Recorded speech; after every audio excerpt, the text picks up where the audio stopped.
আসসালামু আলাইকুম, আমি মোহাম্মদ তানবির রাহি। যারা আপনারা অনেকে আমাকে তহিদ আফ্রিদি চামচা অথবা তহিদ আফ্রিদি ছোট ভাই হিসেবে জানেন। তো আজকে আপনাদেরকে কিছু ভুল ধারণা ভাঙার জন্য আমি চলে আসছি। আপনারা জানেন গতকালকে আফ্রিদি ভাইকে বরিশাল থেকে মেবি গ্রেপ্তার করা হয়েছে।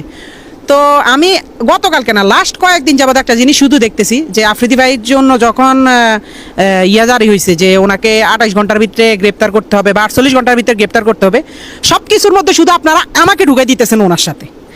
তো আমার কথা হচ্ছে, আজকে আপনাদের এই সব ভুল ধারণা আমি ভেঙে দিব। আমার সাথে আফ্রিদি ভাইয়ের সাথে লাস্ট জুলাই আন্দোলনের 1 মাস থেকে 2 মাস আগ থেকেই ওনার সাথে আমার সাথে পুরোপুরি সম্পর্কটা এক ধরনের শেষ হয়ে গেছে। তো সম্পর্ক শেষ হওয়ার পরে আমার সাথে ওনার সাথে ওরকম কোনো যোগাযোগ নেই। শুধু যোগাযোগ ওনার সাথে আমার সাথে জুলাই আন্দোলনের পরে উনি যখন বাংলাদেশে আসছে তখন 2বার ওনার সাথে যোগাযোগ হয়েছে। একবার হচ্ছে ওনার অফিসে গেছিলাম, হ্যাঁ, উনি আমাকে ডেকে নিছে। আচ্ছা, ওইটা আপনারা ইনশাল্লাহ ওইটার সম্পর্ক আপনারা জানতে পারবেন। এই ছাড়া আরেকবার দেখা হয়েছে ওনার জন্মদিনের দিন। এই ছাড়া আর ওনার সাথে আমার কোনো ধরনের যোগাযোগ নেই, কোনো ধরনের দেখা সাক্ষাৎ নেই। কিন্তু আজকে আমি নিউজ ফিডে ঢুকতে পারতেছি না। আমার পরিবারের উপরে চাপ আসতেছে, আমার উপরে বিভিন্ন ধরনের চাপ আসতেছে যে আমি নাকি তহিদ আফ্রিদিকে ধরাই দিছি পুলিশের কাছে, এবং উনি নাকি নোয়াখালীতে আমার বাড়িতে গেছে। ভাই, আমি নিজে তো জানি না আমার বাড়িতে উনি গেছে। আর এটা যদি আপনারা প্রমাণ করতে পারেন যে উনি আমার নোয়াখালীতে আমার বাড়িতে গেছে বা আমি ওনাকে ধরাই দিছি, তাহলে আপনারা যেই শাস্তি দিবেন আমি ওই শাস্তি মাথা পেতে নিব। আর আরেকটা ছোট্ট বিষয় হচ্ছে, আমার বলতেই হবে, আমাদের তহিদ আফ্রিদি টিম মেম্বার তো আমি একা ছিলাম না। আপনারা সবাই আমাকে নিয়ে পড়ে আছেন কেন ভাই? আমাদের টিম মেম্বার তো আমি একা ছিলাম না, আরো 10-15 জন আছে, তাদের নিয়ে কথা বলেন না কেন? সারাক্ষণ আমার নিয়ে পড়ে আছেন কেন? আমি তো এটা বুঝতেছি না। আর আপনারা যারা আমার বলতেছেন যে আমি তারা ধরাই দিছি, ভাই ওনার আব্বারে মেবি ধরছে রবিবারে। তো প্রথম থেকে আমি আজকে ওনাকে ধরা পর্যন্ত আজকে প্রায় মেবি 1 সপ্তাহ হয়েছে। এই 1 সপ্তাহ আমি সিআইডির আন্ডারে ছিলাম। আমার মোবাইল, আমি নিজে কোথায় যাই, কখন কি করি না করি, সব কিছু আমার সিআইডির আন্ডারে। ইভেন আমি সবচেয়ে বেশি ফেস করতে হয়েছে। এগুলো ইয়া। তো আমার যেমন কি হয়েছে আমি তো আপনাদেরকে বলি, ওনার আব্বারা যেদিন ধরে নিছে ওই দিন সকাল 12টা কি 1টার দিকে আমাকে বসুন্ধরা থেকে সিআইডি অফিসাররা ধরে। বসুন্ধরা থেকে আমি আর আমার এক বড় ভাই গেছিলাম গাড়ি কিনতে, ওইখান থেকে আমাদেরকে ধরে আমাদের সজল ভাই দোকানে সজল ভাই সহ আমাদেরকে জিজ্ঞাসাবাদ করা হয়েছে, আমার মোবাইল ট্র্যাক করা হয়েছে, আমার মোবাইলে সব কিছু ঘাটাঘাটি হয়েছে এবং সব কিছু দেখছি। ইভেন এরপরও প্রতিদিন আমাকে ধরা হয়েছে। তারপরে আমি একজনের ভিডিও দেখছিলাম, আমেরিকান, আমার এক বড় ভাই আছে হিমেল ভাই, তারপর ইলিয়াস ভাই, ওনাদের ভিডিও দেখছিলাম।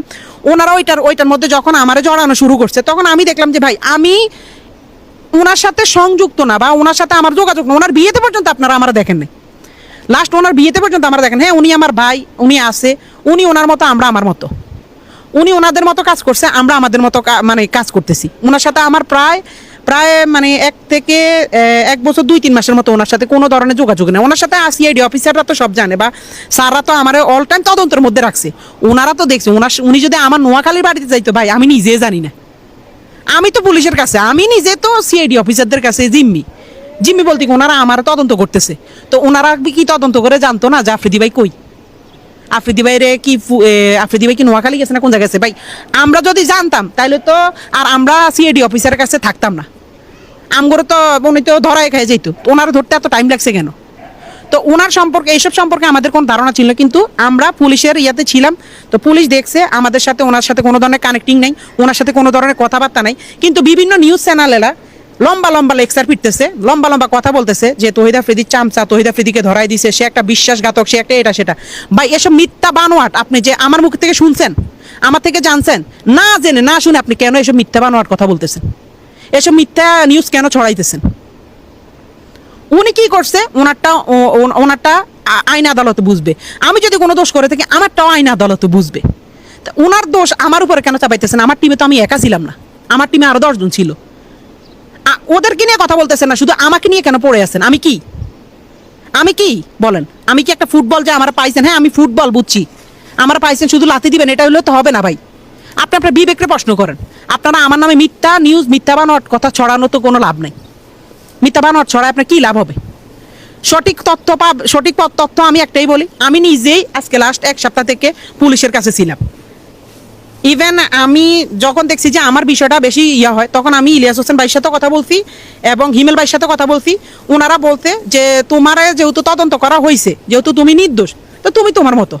কারণ ভাইয়ার ওই সব বিষয় আমাদের কোনো কিছু ধারণাই নেই। আর অনেকে আমার নিয়ে পোস্ট করছে আমি জুলাই আন্দোলনে 2 তারিখ 3 তারিখ 5 তারিখ নাকি তহিদ আফ্রিদির সাথে তাদের মাইটি পেতেছিলাম। আরে ভাই আপনাকে কি মাথা সমস্যা? আপনারা কি আমার ফেসবুকে যায় দেখতে পারেন না আমি কোথায় ছিলাম কি ছিলাম?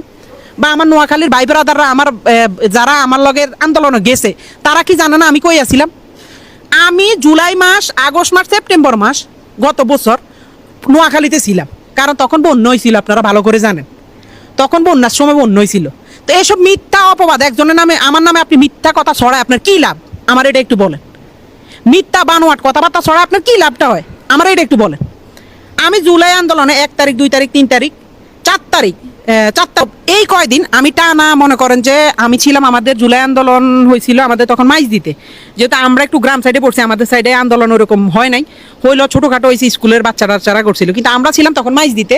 এবং এটা সাক্ষী আছে একজন কন্টেন্ট ক্রিয়েটর আছে রাইসুল ইসলাম আমাদের নোয়াখালীরই, তারপর আমার কিছু ছোটো ভাই আছে যেমন মাকতুম সহ, ওদের বিভিন্ন ধরনের আমাদের বিভিন্ন গ্রুপ আছে নোয়াখালীর, ওরা সহ আমরা মাইজ দিতে প্রায় আমার বাড়ি থেকে 60 কিলোমিটার 50 থেকে 40-50 কিলোমিটার দূর হয়েছে মাইজ দি, আমরা মাইজ দিতে যে আন্দোলন করছি, হাজার ফুটেজ হাজার ভিডিও আছে। কিন্তু আপনারা ছড়াইতেছেন আমি নাকি 2 তারিখ 3 তারিখ আফ্রিদি ভাইয়ের সাথে ওনার মাই টিভিতে ছিলাম, হ্যাঁ ওনার সাথে আমি বসেই করছি। ভাই মিথ্যা কথা কেন ছড়ান? হোয়াই মিথ্যা কথা কেন ছড়ান ভাই? মিথ্যা বাদ দিয়ে সত্যিতে আসেন, সত্যিতে আসেন, আপনারা যাচাই বাছাই করেন, আমার তো সমস্যা নেই। আমার তো আজকে 7 দিন তো যাচাই বাছাই করছে পুলিশে, সিআইডিএ, তারপর বিভিন্ন ধরনের বিভিন্ন মানে সাংবাদিকরা, জার্নালিস্টরা, যেমন এই যে আমেরিকা থেকে আমার প্রচুর পরিমাণে চাপ দিছে এই যে হিমেল ভাই, তারপর ইলিয়াস ভাই, ওনারা অনেক তথ্য জানছে আমার কাছ থেকে। কি তথ্য জানছে? যে আমরা কি আসলে কি করছি না করছি আমরা বলতে বাধ্য হয়েছি, কারণ ভাই আমার কারণে তো আমার ফ্যামিলির উপর চাপ পাইতেছে, আমার উপর বিনা কারণে চাপ পাইতেছে, বিনা দোষে, বা আমি বিনা দোষে দোষী হইতেছি। এই যে আজকে আপনারা মিথ্যা নিউজ ছড়াইতে আছেন যে আমি নাকি তহিদ আফ্রিদিরে ধরাই দিছি, আমি নাকি তহিদ আফ্রিদির সাথে নোয়াখালী, মানে এসব মিথ্যা ভাই, এগুলো তো সব মিথ্যা কথা। আপনি কেন ছড়ান? আপনি দেখছেন?